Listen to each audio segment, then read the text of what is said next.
តែបានឃើញសម្រស់អូនពីចំងាយចិត្តបងសប្បាយរសាយអស់ក្តីមួម៉ងលួចសងលឹងភាំងចង់ថ្នាក់ធ្នមបីត្រក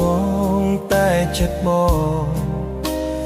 នៅខ្លាចមិនហ៊ានចូលស្ដី